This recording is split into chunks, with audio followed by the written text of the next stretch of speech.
it's something as, if you call us journalists, and in that role we would be journalists, Oh, you're never going to 100%. have a person in there and not be able to ask those tough questions, or you wouldn't want to do it. No, yeah. Yeah, you wouldn't want if to it was like, skirt oh, around. don't ask me anything. Yeah, don't Be ask like, me anything about anything. Well, then I have no interest in being Right, in here. right. But hey, I'd love to have Howard Lederer on the show. Oh, I'd love to have a 20-minute exclusive with Howard Lederer. Have him on Live at the Bike and we could talk about things. I'd love that. I can't see it happening, but hey. There's actually another little thing that came out with Poker News today as well, which we're going to see Sunjet raise it up here with pocket queens to $50 over a straddle and a limp. And Jeff's got sixes here in the straddle.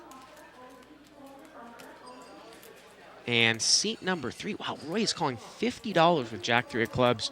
I think he feels like he's running hot. Yeah, and that's the kind of hand, I might 4-bet. I might 3-bet that. I might 3-bet with Jack 3. Right. Because it's an easy, but I'm not calling with Jack 3. Now, obviously, it probably wouldn't have gotten through, but, let's say Sunjet has ace Jack there instead of queens. You put a big 3-bet out there, it might actually get through. Maybe Jeff calls, who knows?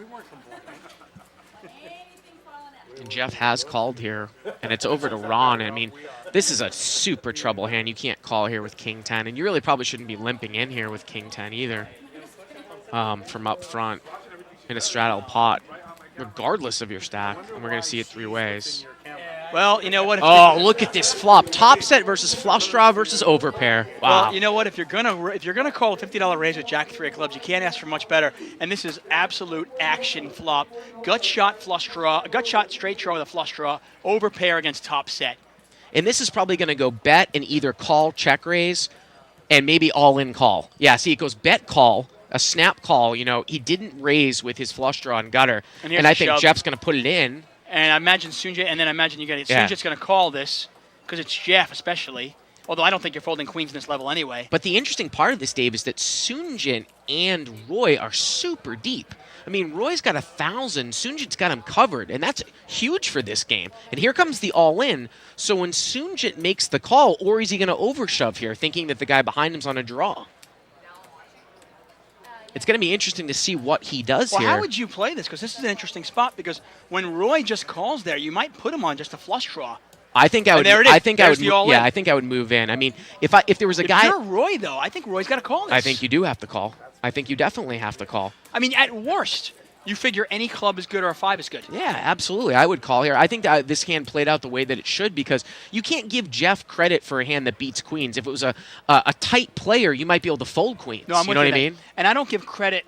Even if Jeff has a higher flush draw than me, I'm not really scared about that because I can beat the other guy, and the other guy has way more money. Jeff's only got a couple $100. Right. The only disaster you're in here is if Jeff has a made hand and Sunjit is like pushing with ace king of clubs. That would be the only disaster. But the way the hand played out, he almost never has that. Yeah. We have it as 1,090. Well, it's not, because Roy's only got 985 here. We have Roy at 985 in his stack. Can we get a zoom in on the stack here? The stack is. No, it's right. It's right. So it's 985. So in actuality, it's like 1,800, 900 to call. I think he's getting about 2 to 1 here. Yeah, and you're getting 2 to 1. You figure you got 12 outs. Oh, I think you got to make this call.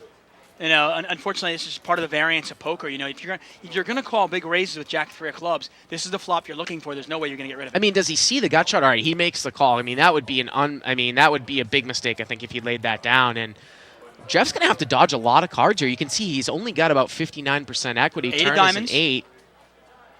Needs to dodge a queen, a club, or a 5. Yeah, there you go. And the river's a quads. 6. Jeff makes quads, but look at this. Roy is going to lose the huge side pot to Sunjit, though. Yeah, unfortunately for Roy, even the quads don't bother him as much. If somehow he could have made a flush and it's still been, like if it come out 8 of clubs and then the 6 of hearts, Roy would have done okay. Unfortunately for Roy, he is going to lose pretty much all of his money. Actually, I think he's going to get stacked here. Sunjit's actually going to win a ton, and so is Jeff. Yeah, what we were saying was if you got a different type of guy in the big blind besides a guy that's given so much action like Jeff, I think a lot of times you're going to have to bet fold those queens to a guy calling behind you and then a check raise.